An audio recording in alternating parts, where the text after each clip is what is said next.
#3 Star Trek. Voyager Season 1 episodes you can completely skip. Star Trek.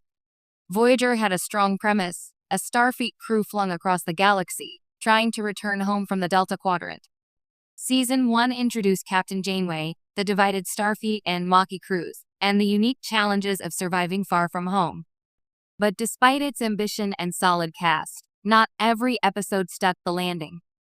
While diehard Trekkies might argue that no Trek episode is truly skippable, the reality is that some installments do little to push the plot forward, deepen the characters, or offer memorable sci-fi. If you're watching Voyager for the first time or rewatching it with a more selective eye, here are 3 Season 1 episodes you can skip without missing anything crucial to the overarching story, unless you're a completionist or a glutton for punishment. 1. Time and Again, Episode 4. Why you can skip it. Repetition without innovation.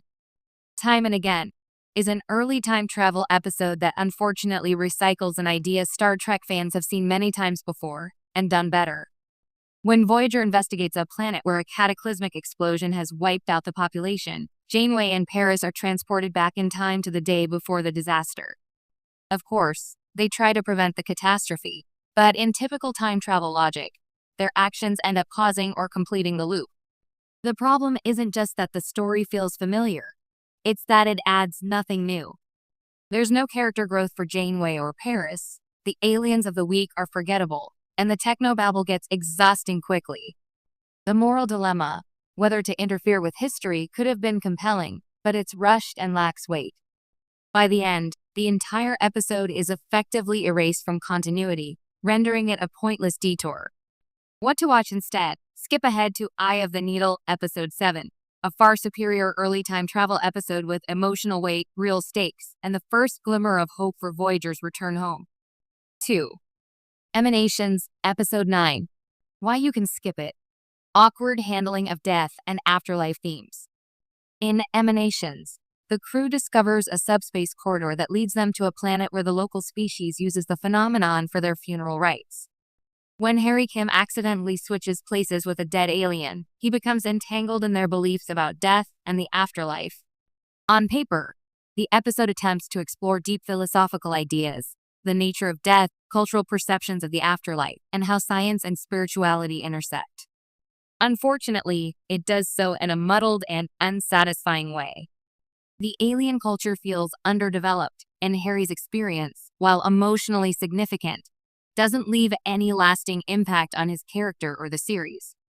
Worst of all, the episode handles its subject matter with a clumsy hand. It never quite commits to a meaningful stance or conclusion. It's neither provocative enough to spark serious debate nor entertaining enough to hold attention. What to watch instead? Phage Episode 5 is a better exploration of alien biology and moral ambiguity, introducing the Vidians, one of the Delta Quadrant's most interesting and tragic antagonists. 3. Cathexis, Episode 12. Why you can skip it. Confusing, dull, and utterly inconsequential. Cathexis tries to do a classic Trek possessed crew story, but ends up being more confusing than creepy. After a shuttle accident, Chakotay is left brain dead, and strange occurrences begin aboard Voyager. People change course, logs are deleted, and crew members act out of character. It turns out a non-corporeal alien is jumping from person to person, sabotaging the ship, while Chakotay's spirit is also bouncing around trying to stop it. If that sounds convoluted, that's because it is. The body-snatching plot is executed with little suspense, and the who's really in control gimmick wears thin fast. Instead of building tension, the episode just meanders.